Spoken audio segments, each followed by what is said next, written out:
বাংলাদেশে যে সরকার, মূলত এই সরকারের উপর তো আমেরিকার পরিপূর্ণ সমর্থন রয়েছে এবং বাংলাদেশে যে কোনো হিন্দু নির্যাতন হচ্ছে না, এটা তো একদম স্পষ্ট। সিএনএন কে ডক্টর মোহাম্মদ ইউনূস ডেকে এনে ভারত বিরোধী প্রচারণায় যুক্ত করেছেন। সেইটাই এবং সেই সাংবাদিক এখন ভারতের ভিসা পাবেন কিনা বা ওনার ভিসা। আসসালামু আলাইকুম ভিউয়ার্স, দেশ ও দেশের বাহির থেকে যারা আমার ভিডিওটি প্লে করেছেন জানাচ্ছি আন্তরিক শুভেচ্ছা ও অভিনন্দন। আশা করি সবাই ভালো আছেন, সুস্থ আছেন, আলহামদুলিল্লাহ। তো ভিউয়ার্স, বাংলাদেশ থেকে স্বৈরশাসক শেখ হাসিনা পালিয়ে ভারতে গিয়ে বাংলাদেশকে অস্থিতিশীল পরিবেশে তোলার জন্য, বাংলাদেশের স্বাধীন সার্বভৌমত্ব ধূলিসাৎ করার জন্য নতুন করে মোদিকে সাথে নিয়ে আমেরিকা বাইডেনের সাথে মোদির একটি চুক্তিবদ্ধ বা বৈঠক তিনি করেছেন এবং সেই বৈঠকে বাংলাদেশের নানা প্রসঙ্গ নিয়ে আলোচনা হয়েছে ডক্টর মোহাম্মদ ইউনূসের শাসন আমল নিয়েও। এবং ডক্টর মোহাম্মদ ইউনূসকে বর্তমান বাংলাদেশের প্রেক্ষাপট অনুযায়ী ভারত যেভাবে হুমকি দিয়ে যাচ্ছে এবং তার বিরুদ্ধাচারণ করছে যেভাবে জাতিসংঘে, এটা নিয়ে ভয়ঙ্কর বিব্রতকর অবস্থা এখন বাংলাদেশে। কেননা ভারত নানাভাবে চেষ্টা করছে বাংলাদেশ নিয়ে নানান ষড়যন্ত্র করতে ব্যর্থ হলেও এখন তিনি আন্তর্জাতিকভাবে তারা এই নাড়াচাড়া দেওয়া শুরু করেছে। আসুন সর্বশেষে সম্পর্কে বিস্তারিত আপডেট জানবো এই রিপোর্টে। ভিডিওতে যাওয়ার আগে ছোট রিকোয়েস্ট করবো, যারা এখনো চ্যানেলটি সাবস্ক্রাইব করেনি, নিয়মিত দেশের সকল আপডেট সবার আগে জানতে অবশ্যই চ্যানেলটি সাবস্ক্রাইব করে পাশে রাখবেন। দর্শক আসুন স্ক্রিনে। প্রেসিডেন্ট বাইডেনের সঙ্গে তার কথা হয়েছে। কি কথা হয়েছে? প্রেসিডেন্ট বাইডেন নাকি তাকে ফোন করেছেন এবং ফোন করার পরে বিভিন্ন বিষয় আলাপ হয়েছে এবং সেই বিষয়ের ভিতরে কিন্তু বাংলাদেশও ছিল। নরেন্দ্র মোদী তার টুইটারে লিখেছেন যে বিশ্বের বিভিন্ন প্রান্তে যে সমস্যা হচ্ছে তা নিয়ে জো বাইডেনের সঙ্গে আমার বিস্তারিত আলোচনা হয়েছে। বিশেষ করে ইউক্রেন নিয়ে আমরা কথা বলেছি। আমি জানিয়েছি যে ইউক্রেনে শান্তি ও স্থিতাবস্থা ফেরাতে ভারতের পূর্ণ সমর্থন রয়েছে। পাশাপাশি বাংলাদেশের রাজনৈতিক পরিস্থিতি নিয়ে কথা হয়েছে এবং বাংলাদেশে স্বাভাবিক অবস্থা দ্রুত পুনরুদ্ধার এবং সংখ্যালঘু বিশেষ করে হিন্দুদের সুরক্ষা এবং নিরাপত্তা নিশ্চিত করার প্রয়োজনীয়তার উপর জোর দিয়েছি। তো যেহেতু তিনি ইউক্রেন থেকে ফিরেছেন, স্বভাবতই প্রেসিডেন্ট বাইডেন উৎফুল্ল।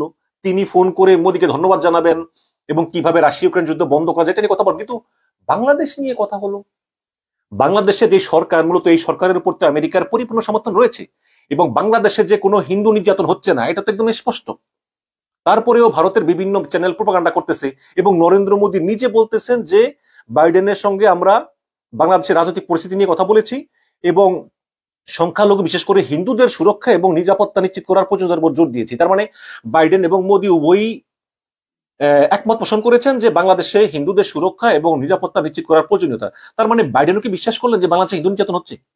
ঘটনা কিন্তু এখানেই। তার কিছুক্ষণ পরেই মার্কিন স্টেট ডিপার্টমেন্ট থেকে একটা বিবৃতি দেওয়া হয়েছে। সেই বিবৃতিটা আপনাকে পড়ে শুনে।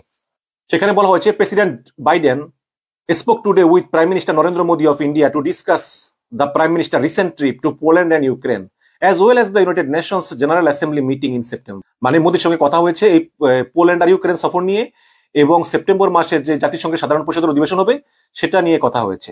The President commended the Prime Minister for his historic visits to Poland and Ukraine, the first by an Indian Prime Minister in decades, and for his message of peace and ongoing humanitarian support for Ukraine, including its energy sector. যে অনেক বছর পরে কোনো ভারতীয় প্রধানমন্ত্রী Poland ইউক্রেনে গেল, এই কারণে কৃতজ্ঞতা এবং তিনি যে শান্তির বার্তা নিয়ে গেছেন এবং ইউক্রেনের এনার্জি সেক্টরে তিনি বিনিয়োগ সাপোর্ট দিবেন, এটা নিয়ে কৃতজ্ঞতা। The leaders affirmed their continued support for a peaceful resolution of the conflict in accordance with international law.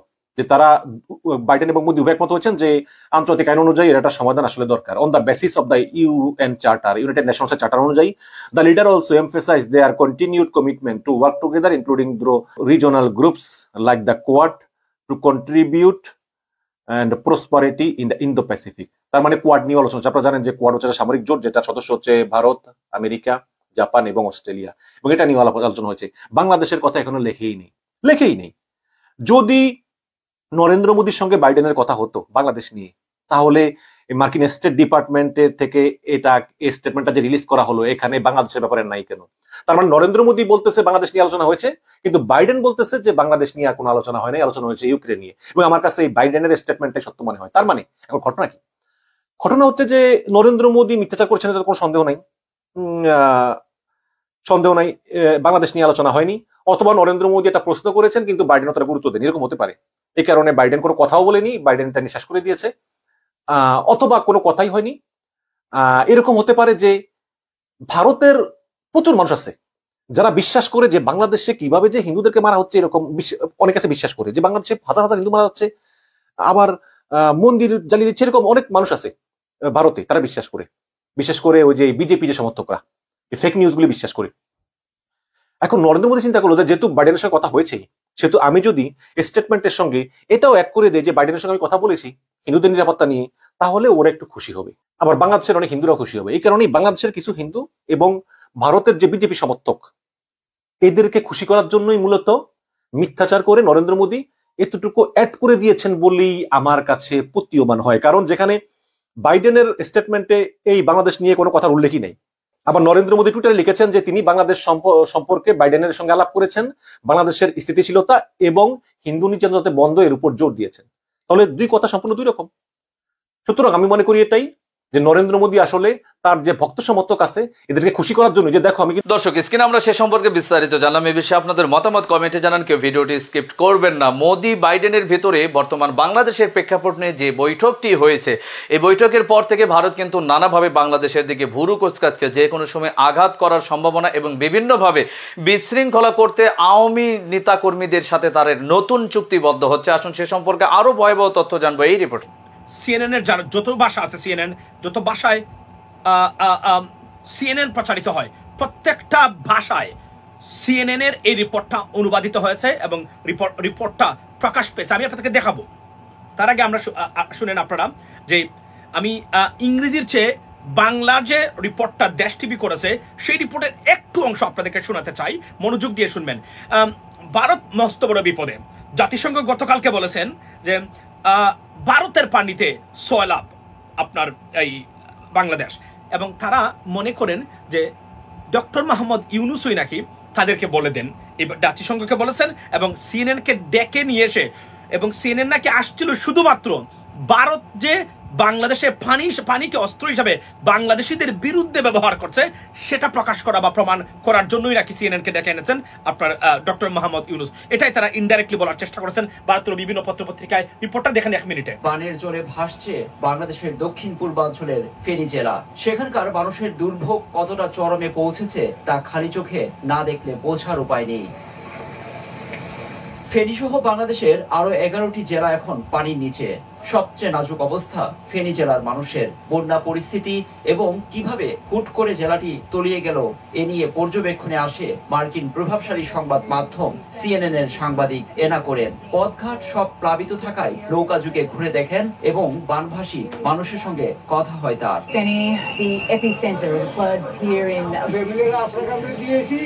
আমি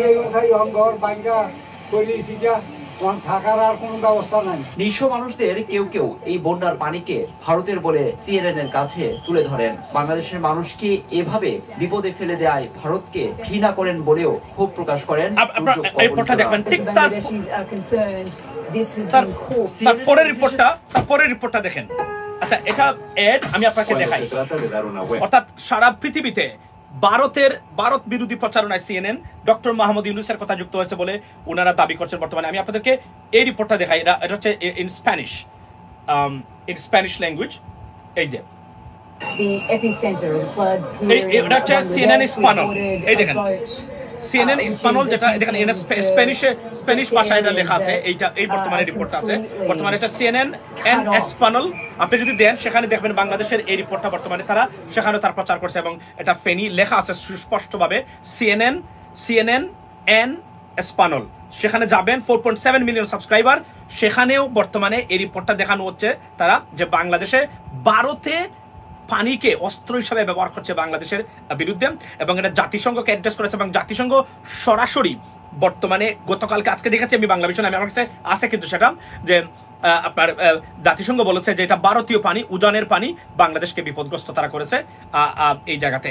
সুতরাং not a good time for India from across the board, ইন্ডিয়ার বিরুদ্ধে বাংলাদেশ নিয়ে। কারণ এই ষড়যন্ত্রটা অনেক দিন থেকে আপনার করে আসছে ভারত, এবং আজকে সেটা ধরে দিয়েছেন। এবং জাতিসংঘ যে কাজটা করেছে নজিরবিহীন ঘটনা। ডক্টর মোহাম্মদ ইউনূসের পাওয়ার যদি আপনি দেখতে চান তাহলে এখন দেখুন। আপনারা অনেকেই হয়তো ওনাকে বিভিন্নবার সমালোচনা করছেন কোনো কারণ ছাড়াই, অনেকে ব্যক্তিগত স্বার্থের কারণে। তবে ডক্টর মোহাম্মদ ইউনূসের পাওয়ার যে western countries, particularly North America, European কান্ট্রিজে কি ধরনের পাওয়ার আছে এবং স্প্যানিশ কান্ট্রিগুলোতে, তার একটা সুস্পষ্ট প্রমাণ কিন্তু আপনার সেখানে জাতিসংঘ সরাসরি বলছে ভারতীয় পানি বাংলাদেশ 6 লাভ। এটা আনপ্রেসিডেন্টেড, এটা আমরা দেখি না এর আগে। এটা সিরিয়াসলি আমি তো violation of war kind of diplomatic norms, but তারা এখানে সরাসরি বলছেন। এবং সিএনএন এসে, এবং ইংরেজি রিপোর্ট আমি পুরো দেখাতে পারবো না, because I got very limited time right now, go. পরবর্তী সময় আমি আসবো, অন্য সময়, আজকেই। তবে আমি এই মুহূর্তে আমি শুধু আসার, এটা এই ভিডিওর মূল উদ্দেশ্যটাই হলো আপনাদেরকে দেখানো যে ভারতের বাংলাদেশের বিরুদ্ধে যে দুশ্মনী, বিশেষ করে পানিকে অস্ত্র হিসেবে, এর একটা শানে নুজুল বা কনসিকুয়েন্স আছে। What is the consequence? Is gonna go to the international court for sure, because United Nations right now very aware of it, America aware of it. That's why CNN, the sun CNN, তারা বলছেন যে, আপনি দেখেন মূল উদ্দেশ্যই ছিল আনাকুরের, উনি কিন্তু very famous journalist, I know her very well as well, মানে ওনার দেখি, আমরা রিপোর্টটা দেখি আর কি, পার্সোনালি না, ওনার রিপোর্টগুলো আমরা অনেক জায়গাতে আমরা দেখেছি। উনি Asia, Africa, middle east cover করে থাকেন। তো এটার একটা যে ভয়ঙ্কর দিকটা হলো, ভারতের এই বিষয়টা আন্তর্জাতিক আদালতে যাবে, এটা আমি আপনাকে কনফার্ম করে দিতে পারি। This is the starting point. এবং ডক্টর মোহাম্মদ ইউনূস সম্ভবত উনি চাচ্ছেন এই বিষয়টা যেন ইন্টারন্যাশনালি যাক, আগ থেকেই এটা একটা পটভূমি তৈরি করার অংশ কিনা আমরা জানি না। It is probably yes, because এই যে সিএনএন এর রিপোর্টটা, এই রিপোর্টটাই রেফারেন্স হিসাবে মনে রাখবেন। ওনাদের কাজ different, you have to understand. তারা যে কাজগুলো করবেন, বিশেষ করে ডক্টর মোহাম্মদ ইউনূস ইন্টারন্যাশনাল, ওরা কিন্তু আমাদের শেখ হাসিনার মতো না, যা ইচ্ছা তাই বলে গেল, এসে যা ইচ্ছা তাই আপনার বলে গেলাম, ভারত বিরোধী, সরি যুক্তরাষ্ট্র বিরোধী, ইউরোপিয়ান বিরোধী, যা ইচ্ছা তাই বললাম, যা ইচ্ছা তাই করতাম, মানে শেখ হাসিনা ছিল। এই জন্যই মহিলাটা সিরিয়াস অধপতন হয়েছে। আজকের ভিডিওর পরবর্তী যে ভিডিও, সেটাতে দেখাবো আমরা যে শেখ হাসিনা কি পালিয়ে গেছিলেন, সেনাবাহিনীর প্রধান সব তথ্যকে মানে ঘুরে আপনার চুরমাচুর করে দিয়ে উনি যে তথ্য দিয়েছেন শেখ হাসিনার পালানো নিয়ে। দর্শক, স্ক্রিনে আমরা সে সম্পর্কে বিস্তারিত জানলাম। সো আজকের ভিডিও এই পর্যন্তই। ভালো লাগলে লাইক এন্ড কমেন্ট করবেন, এবং দেশের সকল আপডেট সবার আগে জানতে অবশ্যই চ্যানেলটি সাবস্ক্রাইব করে পাশে রাখবেন। দেখা হবে পরবর্তী ভিডিওতে ইনশাআল্লাহ। আসসালামু আলাইকুম ওয়া রাহমাতুল্লাহ।